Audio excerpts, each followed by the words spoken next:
One of the most important methods that we work with here at Coverdale is the feedback. Feedback is a leadership skill and a powerful tool for personal development. Now, we give feedback all the time, but the question is, was it deliberate?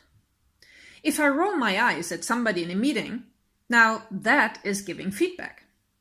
But that's not the type of feedback we're talking about here, and neither is the performance review at the end of the year. That serves a different purpose. No, here we want to talk about what we here at Coverdale consider to be good feedback. So let's first think about what's the purpose of giving feedback. Well, the purpose usually is helping people to improve. And that can include giving direction, building on strength, pointing out someone's blind spots, and motivating others to change. And how do people improve? One of our core Coverdale principles says, the aspiration to improve is built on confidence. Now, the content of a feedback can be both positive and negative, but be careful here. Especially here in the West, we are very much attuned to spotting mistakes and pointing out what went wrong. And that brings me to another skill that is often underrated, the skill of observation.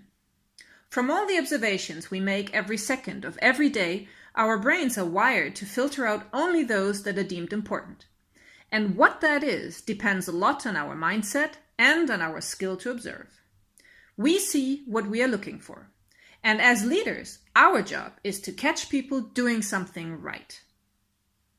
And if you do have to give someone tough feedback, then think about how you tell them.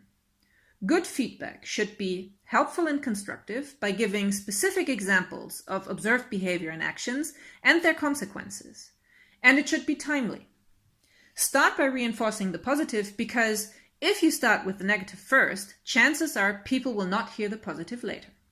And then build on this by continuing with and rather than but. And keep in mind, the aspiration to improve is built on confidence. And for those at the receiving end of the feedback, remember, feedback is a gift. And only you decide whether you want to keep it or not.